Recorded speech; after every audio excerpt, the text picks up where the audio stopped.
Hi hello welcome to mixed talk. Jio హాట్స్టార్లో Ronth cinema చూసా. Cinema అంతా బాగానే ఉంది, కానీ మెయిన్ ఫ్లాట్ మాత్రం లాజిక్గా లేదు. అంత సింపుల్గా మర్డర్ కేసులో ఇరికిస్తారా? ఏ టైంలో ఏం జరిగింది అనేది ఆ పోలీసులు చెప్పుకోలేరా? సీసీ కెమెరాలు చూసుకుంటే సరిపోతుంది కదా.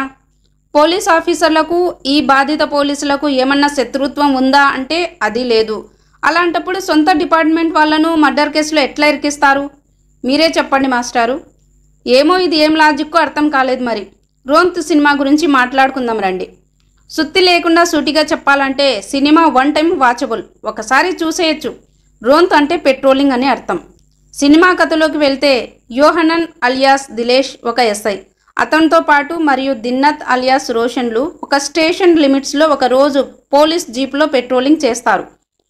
ఆ 24 అవర్స్లో వారి డ్యూటీలో విఐపి బందోబస్తు చేయడం, కంప్లైంట్లు వస్తే ఆ కంప్లైంట్ల ఇంటి దగ్గరికి వెళ్ళి అటెండ్ అవ్వడం, ఆ కంప్లైంట్ల సమాచారం, ఫోన్ కాల్స్ సమాచారం, వెహికల్ చెకింగ్ చేస్తే వాటి యొక్క ఇన్ఫర్మేషన్ను రాసుకోవడం చేస్తారు.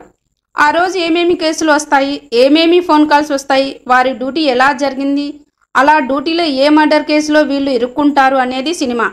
ఈ మలయాళం వాళ్ళు చిన్న పాయింట్ను పట్టుకొని సినిమాలు భలే తీస్తారు. ఈ సినిమా కూడా అలాగే తీశారు. ఆ పెట్రోలింగ్ వెహికల్ ఎట్లా తిరిగేది, వాళ్ళ విధి నిర్వహణలో జరిగే సంఘటనలు ఎక్సలెంట్గా ఏమీ లేవు, కాకపోతే బోర్ కొట్టకుండా ఉంటాయి, మనల్ని ఎంగేజ్ అయితే చేస్తాయి. కొన్ని సీన్లు రియాలిటీకి దగ్గరగా ఉన్నాయి. పోలీసుల పెట్రోలింగ్ ఉద్యోగాన్ని కళ్ళకు కట్టినట్లు చూపించారు. ఆ ఇద్దరి పోలీసుల మధ్య టిట్ ఫర్ టాట్ లాంటి చిన్న చిన్న గొడవలను బాగా చూపించారు. వాళ్ళ ఫ్యామిలీ ప్రాబ్లమ్స్, వాటిని వాళ్ళు చెప్పుకోవడం లాంటివన్నీ బాగున్నాయి.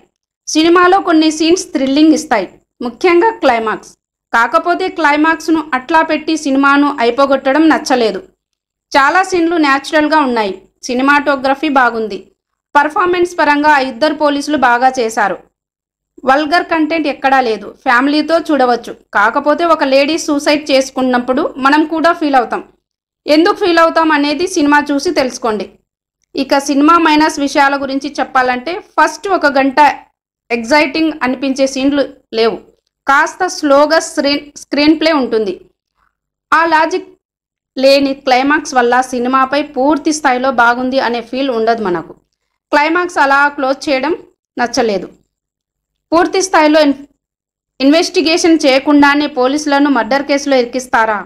మర్డర్ కేసులో ఇరుక్కున్న తర్వాత ఏం జరిగింది, వాళ్ళు దాని నుంచి ఎట్లా బయటపడ్డారు అనేది చూపించి ఉంటే సినిమా ఇంకా ఎక్సలెంట్గా ఉండేది. ఈ సినిమాకు మా రేటింగ్ 2.75. Thank you.